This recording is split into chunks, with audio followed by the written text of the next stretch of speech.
ನಿನ್ನೆ ಶಿವಾಜಿನಗರದಲ್ಲಿ ಜಿಬಿ ಅಧಿಕಾರಿಗಳ ಮೇಲೆ ದಿಢೀರಾಗಿ ಹಲ್ಲೆ ಮಾಡಲಾಯಿತು. ಎಲ್ಲ ಒಂದು ರೀತಿಯಾಗಿ ಗೂಂಡಾಗಿರಿ ನಡೀತಾ ಇದೆಯಾ ಶಿವಾಜಿನಗರದಲ್ಲಿ ಅಂತ ಪ್ರಶ್ನೆ ಹುಟ್ಟಿತು.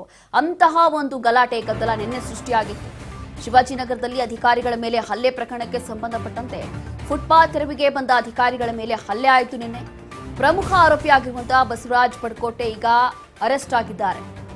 ಕಮರ್ಷಿಯಲ್ ಸ್ಟ್ರೀಟ್ ಪೊಲೀಸರಿಂದ ಬಸವರಾಜ್ ಅರೆಸ್ಟ್ ಆಗಿದ್ದಾರೆ. ಈಗ ಘಟನೆ ಬಳಿಕ ಸ್ಥಳದಿಂದ ಎಸ್ಕೇಪ್ ಆಗಿದ್ದಂತಹ ಬಸವರಾಜ್ ಹಲ್ಲೆ ಪ್ರಕರಣದಲ್ಲಿ ಬಂಧಿತರ ಸಂಖ್ಯೆ ಈಗ 11ಕ್ಕೆ ಏರಿಕೆಯಾಗಿದೆ. ಹೀಗೆ ನಿನ್ನೆ ಶಿವಾಜಿನಗರದಲ್ಲಿ ಏನೆಲ್ಲ ಗಲಾಟೆ ಆಯಿತು, ಏನೆಲ್ಲ ಹೈಡ್ರಾಮಾ ಆಯಿತು ಅಂತ ಹೇಳಿ ಗಮನಿಸಿದ್ವಿ. ಈಗ ಪ್ರಮುಖ ಆರೋಪಿ ಅಂತಂದ್ರೆ ಅಲ್ಲಿ ಜಿಬಿ ಅಧಿಕಾರಿಗಳ ಮೇಲೆ ಮನಸೋ ಇಚ್ಛೆ ಹಲ್ಲೆ ಮಾಡಿದಂತ ಬಸವರಾಜ್ ಪಡ್ಕೋಟೆ ಈಗ ಅರೆಸ್ಟ್ ಆಗಿದ್ದಾರೆ. ಈ ಘಟನೆ ಆದ ನಂತರ ಅವ್ರು ತಲೆಮರೆಸ್ಕೊಂಡಿದ್ರು, ಅಲ್ಲಿಂದ ಎಸ್ಕೇಪ್ ಆಗಿದ್ರು ಅಂತ ಹೇಳಿ ಗೊತ್ತಾಗ್ತಾ ಇತ್ತು. ಆದ್ರೆ ಈಗ ಕಮರ್ಷಿಯಲ್ ಸ್ಟ್ರೀಟ್ ಪೊಲೀಸರು ಅವರನ್ನ ಲಾಕ್ ಮಾಡ್ಕೊಂಡಿದ್ದಾರೆ. ಫುಟ್ಪಾತ್ ತೆರವಿಗೆ ಬಂದಿದ್ದಂತ ಜಿಬಿ ಅಧಿಕಾರಿಗಳ ಮೇಲೆ ದಿಢೀರಾಗಿ ನೆನೆ ಹಲ್ಲೆ ಆಯಿತು. ಕೈಗೆ ಏನ್ ಸಿಕ್ತೋ ಬಕೆಟ್ಗಳು ಏನೇನ್ ಕೈಗೆ ಸಿಕ್ತೋ ಅದೆಲ್ಲವೂ ತಗೊಂಡು ಹಲ್ಲೆ ಮಾಡಿದ್ದಾರೆ. ಪ್ರಮುಖ ಆರೋಪಿ ಇದರಲ್ಲಿ ಬಸವರಾಜ್ ಪಡ್ಕೋಟೆ ಅವರೇ ಹಲ್ಲೆ ಮಾಡ್ತಾ ಇರುವಂತ ದೃಶ್ಯಗಳನ್ನ ನಿನ್ನೆಯಿಂದ ನಾವು ಗಮನಿಸ್ತಾ ಇದೀವಿ. ನೋಡಿ, ವೈಟ್ ಶರ್ಟ್ ಅಲ್ಲಿ ಇದ್ದಾರೆ, ವೈಟ್ ಅಲ್ಲಿ ಅವರೇ ಹಲ್ಲೆ ಮಾಡಿರುವಂತದ್ದು.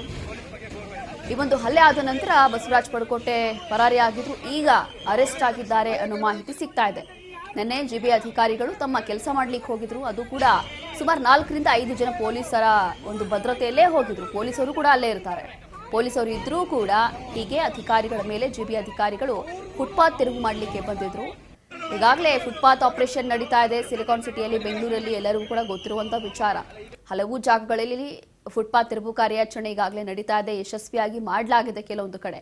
ನಿನ್ನೆಯೂ ಕೂಡ ಶಿವಾಜಿನಗರದಲ್ಲೂ ಕೂಡ ಫುಟ್ಪಾತ್ ತೆರವು ಕಾರ್ಯಾಚರಣೆ ಮಾಡಲಿಕ್ಕೆ ಹೋಗಿರುವಂತಹ ಸಂದರ್ಭದಲ್ಲಿ ದೊಡ್ಡ ಹೈಡ್ರಾಮಾ ಕ್ರಿಯೇಟ್ ಆಯಿತು. ಅದಾದ ನಂತರ ಹೀಗೆ ಜಿಬಿ ಅಧಿಕಾರಿಗಳ ಮೇಲೆ ಮನಸೋ ಇಚ್ಛೆ ಹಲ್ಲೆ ಮಾಡಿ ಅವರನ್ನ ಅಲ್ಲಿಂದ ಒದ್ದು ಓಡಿಸಿದ್ರು ಅಂತ ಒಂದು ಘಟನೆ ನಡೀತು. ಅದಾದ ನಂತರ ಈಗ 11 ಜನರನ್ನ ಈಗ ಪೊಲೀಸರು ಈಗಾಗಲೇ ಅರೆಸ್ಟ್ ಮಾಡಿದ್ದಾರೆ ಒಂದು ಪ್ರಕರಣದಲ್ಲಿ, ಒಂದು ಗಲಾಟೆಯಲ್ಲಿ. ಇದರಲ್ಲಿ ಪ್ರಮುಖ ಆರೋಪಿ ಬಸವರಾಜ್ ಪಡ್ಕೋಟೆ ಈಗ ಇವರು ಕೂಡ ಅರೆಸ್ಟ್ ಆಗಿದ್ದಾರೆ ಅನ್ನೋ ಮಾಹಿತಿ ಈಗ ಸಿಗ್ತಾ ಇದೆ. ನಿನ್ನೆ ಒಂದು ಹೈಡ್ರಾಮಾವೇ ನಡೀತು ಶಿವಾಜಿನಗರದಲ್ಲಿ. ಈ ಸಂದರ್ಭದಲ್ಲಿ ಎಲ್ಲ ಹೈಡ್ರಾಮಾ ಆದ ನಂತರ ಸಂಬಂಧಪಟ್ಟಂತ ಅಧಿಕಾರಿಗಳು ಹೇಳಿದ್ರು ಅಂತಂದ್ರೆ ಬೇರೆ ಜಾಗ ಬೇರೆ ಅಂತಂದ್ರೆ ಸಿಟಿ ಮಾರ್ಕೆಟ್ ಇರ್ಬೋದು. ಎಕ್ಸಾಂಪಲ್, ಸಿಟಿ ಮಾರ್ಕೆಟ್ ಮತ್ತೆ ಶಿವಾಜಿನಗರ್ಗೆ ಬಹಳಷ್ಟು ಡಿಫ್ರೆನ್ಸ್ ಇದೆ. ಸಿಟಿ ಮಾರ್ಕೆಟ್ ಅಲ್ಲಿ ಯಾವೊಬ್ಬ ಅಧಿಕಾರಿ ಅಥವಾ ಯಾವ ಪೊಲೀಸರು ಇಲ್ಲ ಅಂತಂದ್ರೂ ಹೋಗಿ ನಾವು ತೆರವು ಕಾರ್ಯಾಚರಣೆ ಮಾಡಿದ್ವಿ ಅಥವಾ ನಮ್ಮ ಕೆಲಸ ಏನಿದೆ ಅದನ್ನ ಮುಗಿಸ್ ಬಂದ್ವಿ, ಅಲ್ಲೇನು ಸಮಸ್ಯೆ ಆಗಿಲ್ಲ. ಆದ್ರೆ ಶಿವಾಜಿನಗರ್ ಮತ್ತೆ ಸಿಟಿ ಮಾರ್ಕೆಟ್ ಎರಡು ಒಂದಾಗ್ಲಿಕ್ಕೆ ಸಾಧ್ಯ ಇಲ್ಲ. ಅಲ್ಲಿರುವಂತಹ ಪರಿಸ್ಥಿತಿ ಬೇರೆ, ಇಲ್ಲಿರುವಂತಹ ಪರಿಸ್ಥಿತಿ ಬೇರೆ.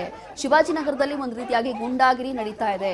ಅಷ್ಟೊಂದು ಸುಲಭ ಅಲ್ಲ ತೆರವು ಕಾರ್ಯಾಚರಣೆ ಮಾಡೋದು, ಫುಟ್ಪಾತ್ ಅನ್ನ ತೆರವು ಮಾಡೋದು ಅಷ್ಟು ಸುಲಭ ಅಲ್ಲ ಅಂತ ಹೇಳಿ ಸಂಬಂಧಪಟ್ಟಂತ ಅಧಿಕಾರಿಗಳು ಕೂಡ ಮಾಹಿತಿಯನ್ನ ಕೊಟ್ಟಿದ್ರು. ಹಾಗಾಗಿ ನಮಗೆ ಪೊಲೀಸರು ಭದ್ರತೆಯನ್ನ ಕೊಡ್ಲೇಬೇಕು ಇಂತಹ ಒಂದು ಸಂದರ್ಭದಲ್ಲಿ ಅಂತ ಹೇಳಿ ಒಂದು ಕಡೆ ಮನವಿ ಕೂಡ ಮಾಡ್ಕೊಂಡ್ರು.